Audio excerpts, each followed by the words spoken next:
শুরু হয়েছে কৃষকের ধান কাটা।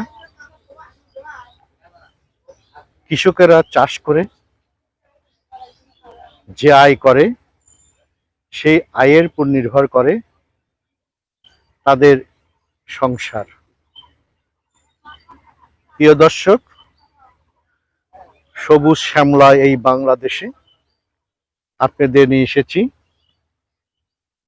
বগুড়া জেলার শেরপুর উপজেলার বিশালপুর ইউনিয়নে। আপনারা অবশ্যই ইতিমধ্যে জেনেছেন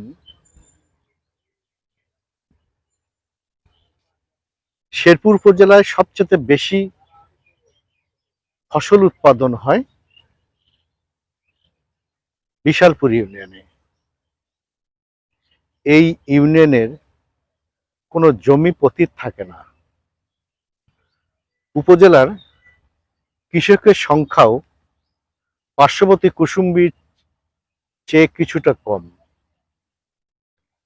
প্রিয় দর্শক,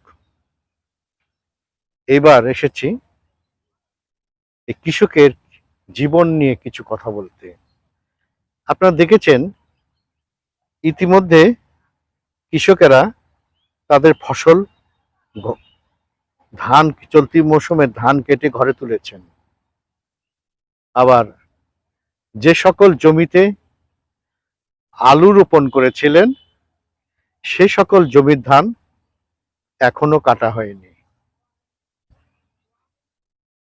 ধান হবে, এসব ধানের ফসলও কৃষকের ঘরে উঠবে।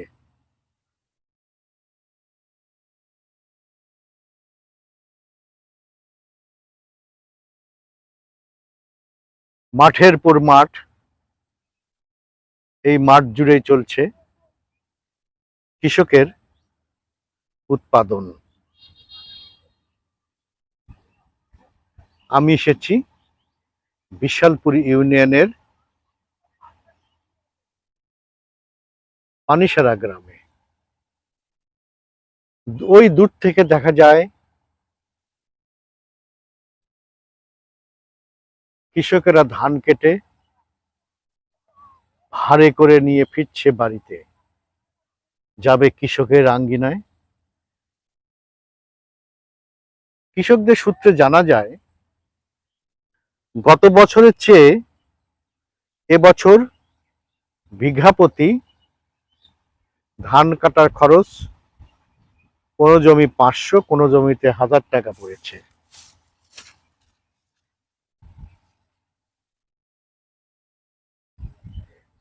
এবছর ধান কাটার আগে 2-3টি দমকা হাওয়া হয়েছিল, সঙ্গে ছিল বৃষ্টি। এ কারণেই অনেক কৃষকের জমির ধান হেলে পড়েছিল। এই সকল জমি থেকে ধান কাটতে কৃষকের বাড়তি পয়সা খরচ করতে হয়েছে। অনেক কৃষক জানিয়েছেন ধান উৎপাদন হয়েছে বিঘা প্রতি 24 থেকে 26 মণ। উৎপাদন ছিল ভালো, গত বছরের চেয়েও এবারও উৎপাদন কম নয়। কিন্তু বন্ধুরা, কৃষক আরেকটি কথা বলছে, ধান উৎপাদন করেছি, হয়েছে ভালো, কিন্তু লাভ হবে কম, বাজারে ধানের দাম নেই।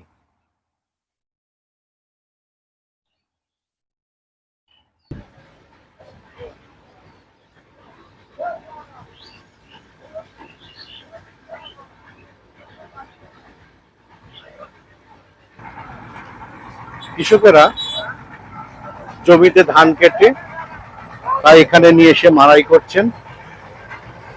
মাড়াই যন্ত্র দেখা হচ্ছে।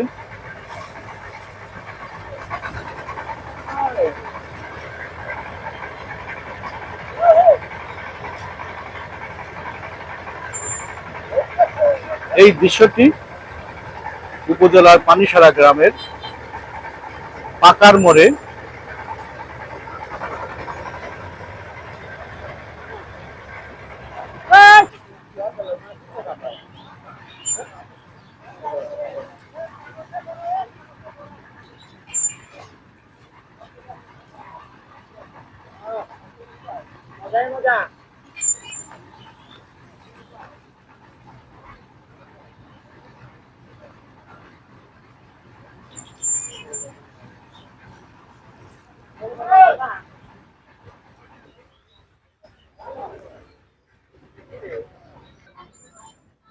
প্রিয় কৃষক ভাইয়েরা, এই ছিল ধানের স্তূপ। দেখছেন ধান মাড়াই করে এখানে রাখা হয়েছে। এরপর ধান নিয়ে যাওয়া হবে কৃষকের বাড়ির আঙ্গিনায়।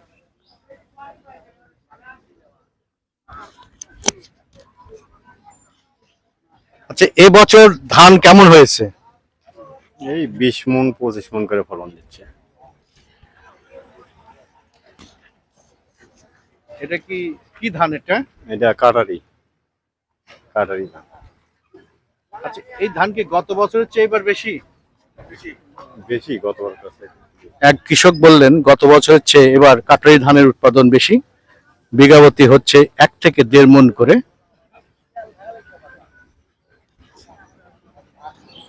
কৃষকদের ভাষ্য মতে এবছর উৎপাদন খরচ বেড়েছে,